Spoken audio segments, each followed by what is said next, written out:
Hello there! Today I prepared a watercolor practice session focused on studying the shape and colors of the eye and surrounding skin. This is a highly relaxed practice, not a tutorial, and definitely not a perfect rendition. I came up with this exercise because months ago I began a woman's portrait in watercolors, by which I mean I only looked up at the reference and that was it. I am sure you understand. This was analysis paralysis, because I was looking for perfection. So instead of just jumping into a full-on portrait, I decided to now begin again by studying parts of the face. Here's how this session is going to go. I'll explain my setup, then I'll do the study, and I'll finish up with lessons learned. Straightforward, right? You are welcome to paint along. Just look up for an eye that you find interesting with surrounding light skin, because I am painting light skin tone today. I am painting this on my Moleskine watercolor sketchbook. This paper handles water really well for only being 200 GSM. I really like it for on the go and easy practices. I am using French Ochre by Sennelier. This is my first time using this brand. Let's see how it goes. Then ultramarine blue, carbazole violet, rich green gold, sap green, organic vermilion, rose madder permanent, and indigo by Daniel Smith. I did the sketches before hitting the record button. Oops, but well, that's okay. Here's two eyes. I do this because it allows me to work on the second eye while the first one is drying. This works for me because I am quite impatient. I am getting water through the skin area and avoiding the eyes for now. This is to do a wet on wet technique.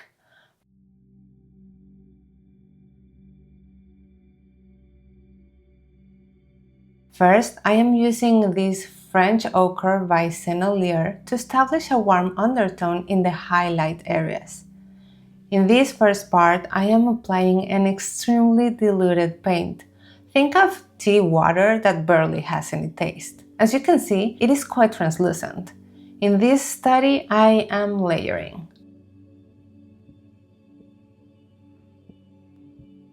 Then I am using ultramarine blue and carbazole violet for cooler areas.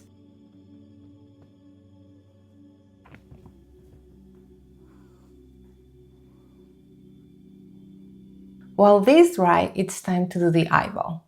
Due to the surrounding colors, bouncing light and shadows, I am not leaving the sclera or white eyes completely white, because then there will be no depth to them.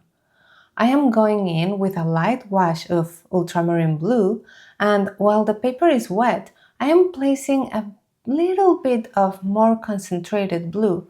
Think of a nicely brewed tea consistency. Now I'm using organic vermilion for those lightly flushed areas in the skin.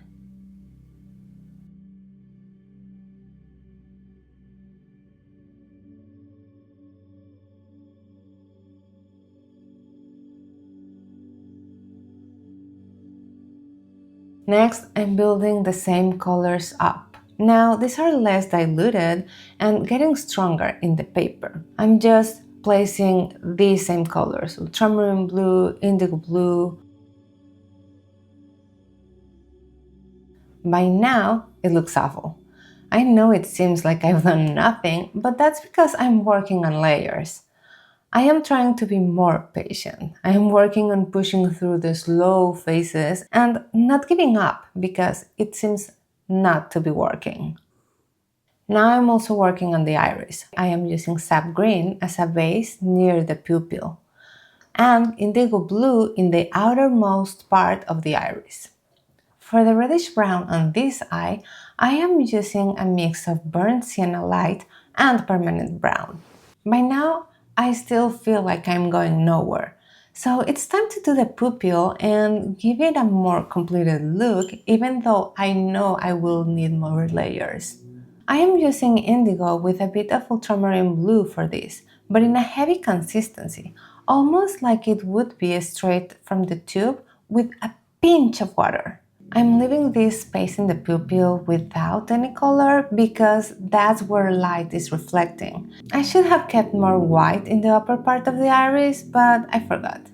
Anyway, finally I'm building more and more these colors. I'm using organic vermilion with a little bit of French ochre and ultramarine blue. I am mixing up a light skin color to wash over most of the skin around the top eye.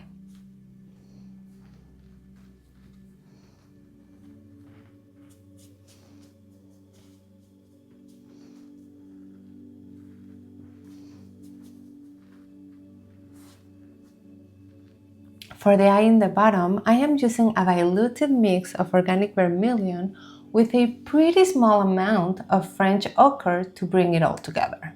Now, I don't want to do any more to the skin and to the eye. However, as you can see, these still look weird. Why? Well, because they need the eyelashes and eyebrows. So, I am combining indigo and sepia, and this also is in a really heavy mix.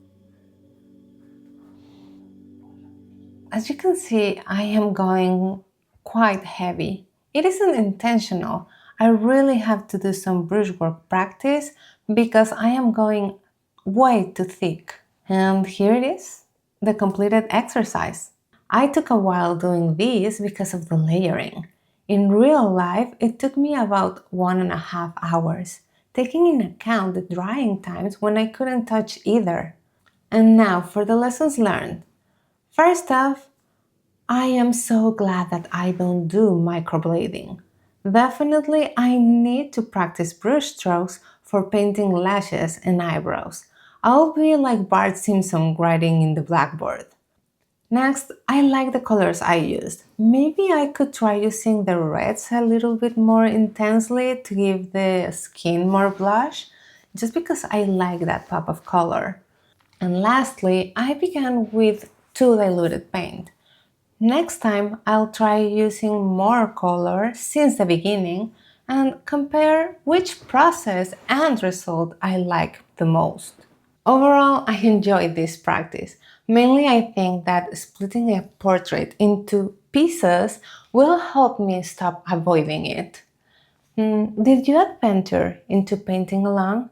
If so, please let me know what you learned. I hope you like the mess that came with me today. For more watercolors, you can see this next video in which I painted a pan de muerto.